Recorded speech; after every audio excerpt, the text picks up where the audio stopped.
We're going to call this Masculinity Week in honor of the election. And what I want to talk about is, again, EMDR is a beautiful way to understand the kind of what beliefs tend to drive us unconsciously.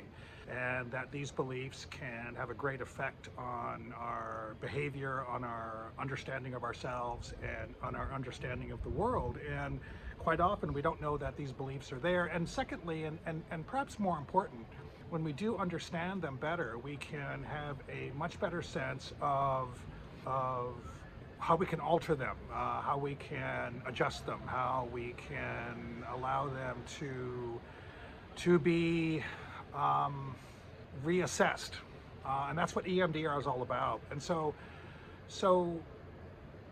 here's my take on this clash of beliefs in what happened in last week's election. In last week's election, we see a world pitted between, to a large extent, between I think a fading world of diversity, equity, and inclusion, and another world which is taking root all over, which is one of a bit more of exclusivity, of tribalism, and of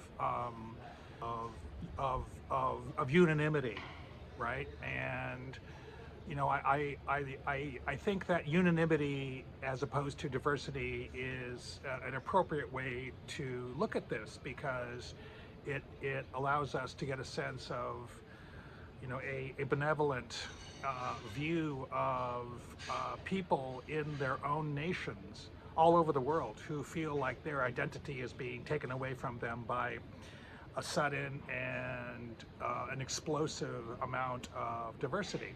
And the element of inclusiveness, right, is a belief that the more the better. The more people involved in a decision, the better the outcome. The more people involved in a strategy for a company or a government, the better the outcome.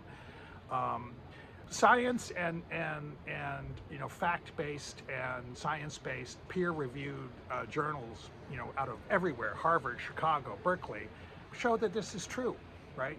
It is in fact true. I just don't think that a lot of people are in the mood for this at the moment. And then the issue of equity, right? That everybody deserves a fair chance. Whether you're just really the highlight of the election, whether you're gay, straight, bisexual, woman, immigrant, children of immigrants, Muslim, Christian, you name it, Jewish. And we see a turning away from that. And I have to tell you, I'm going to give you my take on this, because I had I'm finishing up a master's degree in education. I'm doing it sort of in my own spare time.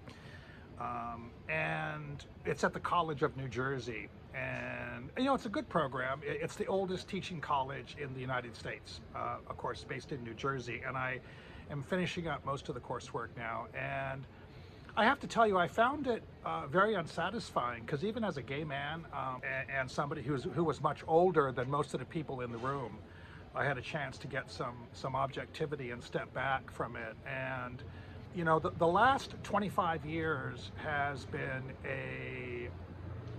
an attempt in the public school classroom, and especially in the international baccalaureate and international schools agenda.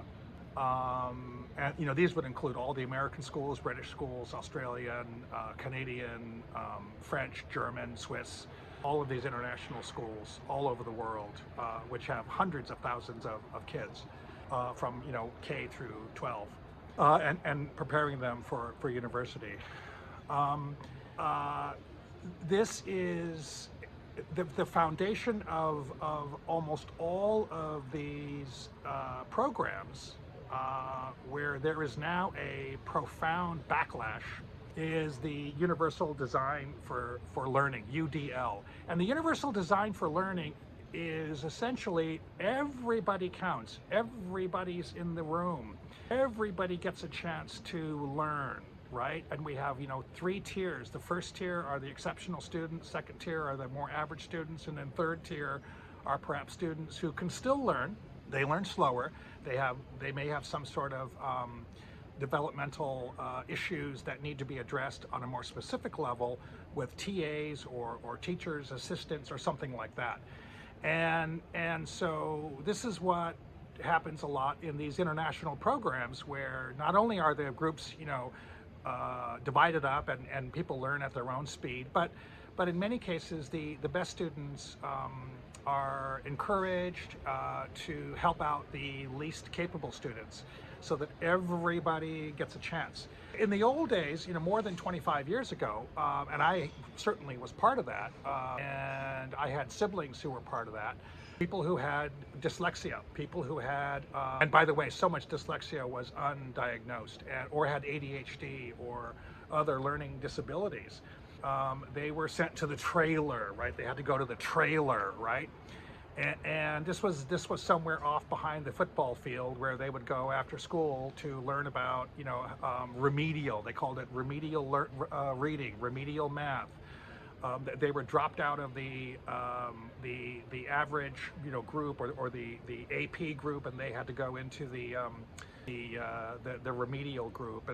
And I think the evolution of education was to say, no, this causes lifelong scars, this causes lifelong issues of inferiority, issues of people dropping out and getting involved in drugs, alcohol, criminality, and so forth. And so the more we can include people, the better off all of us are going to be. And when I see the universal design for learning, I think there's a lot of really great stuff in there. What bothered me, and I think what is bothering the world right now, and especially bothering America, is I think the extent to which I think a lot of the education programs went to a much more extreme degree, where there was I don't want to say militant, but I would say a much more aggressive approach to DEI that basically like it or lump it. And as the culture was beginning to go up against this and say, wow, maybe people who are exceptional students should be allowed to go on their own pace, and maybe all of this, excessive nomenclature of neurodiversity, right, is getting too much, where everybody's neurodiverse and nobody can be exceptional. And I think what did in fact bother me, even as a gay man, I was bothered by it. There was 2 courses I had. One of them was live in Portugal, and one of them was online, where the instructor demanded that all of us put our pronouns on our screen, or on our placard with our name on it.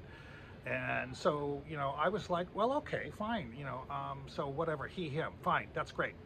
And as the time went on, we began to think outside and even inside the class, why are we doing this?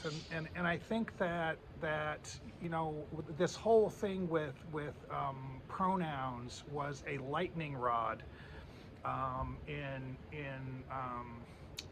the Trump campaign, and it did bother me, because it was basically demanding that I, create a set of pronouns for myself, which, why did it bother me? This mandatory inclusion of pronouns, which I thought was virtue signaling. Was it virtue signaling? Was it going too far in terms of being too excessive and forcing everybody to live in a world where some people wanted to diversify themselves and their sexual nature, their sexual activity, their sexual being, which is great. I'm all for that. Then to say that everybody has to do this, I think there's been a natural backlash, and I have to say it made me comfortable. If that guy, this man happened to be a gay man who'd been teaching for many, many years, more than 20 years, If he had said, put your pronouns and it's optional, you can put it or not put it, I don't care. But if you think it's important to put it there, do so. That is a really big difference. And so I think as we approach 2025, I think we are in a world where men, as they're moving into their 20s, and university students 20s, late 20s, a lot of these people I've been mentoring and I had as interns for my other research company for the last 15 years, and I've talked to so many of them, dozens and dozens of them, men and women. And what I see is, as they move out into the world, their beliefs, their structures of how they understand the world, as given to them in the nomenclature of maximum diversity, maximum equity, maximum inclusion, mandatory statement of my pronouns, and a kind of runaway diagnosis of neurodiversity. Where do we stand in a world that is just not like that, right? The older generation and the world that we have outside of some of these really good high schools, and certainly all the international schools, the international baccalaureate programs, where some of the brightest people in the world are coming from, are walking into a world that is openly aggressive, openly antagonistic toward diversity, equity, and inclusion. And so this is a great clash. And this is where EMDR can come in handy, because it allows both sides. It allows both sides to say, okay, what is the belief behind my anger, my rage, my antagonism on one side? And on the other side, what is the nature and the structure of the beliefs that are causing my disillusionment, my sense of feeling lost, my sense of not belonging, my sense of not feeling like a man, my sense of having lost my masculinity in this sea of diversity, equity, and inclusion. And so these are important issues, I think, that I've been reflecting on, and that we need to have a dialogue about, because we're not getting anywhere, and these opposing issues of masculinity are falling either into a Andrew Tate, Joe Rogan camp, or in some other camp which is more undefinable, but you see people like who are very masculine symbols of culture. You see people like Harrison Ford or Arnold Schwarzenegger or other well-known actors who come along and say, okay, well, I'm a man, I'm a masculine man, I am a masculine figure, I'm a masculine representation of the culture. We don't need to behave like the other side. We can be gentlemen and be masculine at the same time. You don't have to go around with a Confederate flag. You don't need to beat your chest. You don't need to constantly second guess yourself and your sexuality just because other people do. So like people like Schwarzenegger and Harrison Ford and Robert De Niro, another one, right, who are in another camp of much more comfortable masculine representations of a different part of the culture, are at odds with each other. And so, with EMDR, I'm going to just be exploring that in the next couple of sessions this week. And I place my videos on Monday, Wednesday, Friday. And I'd love to hear your views and your take. But this is where I want to go with EMDR this week, is to sort of look at and review these issues of what do we really believe about our sexuality.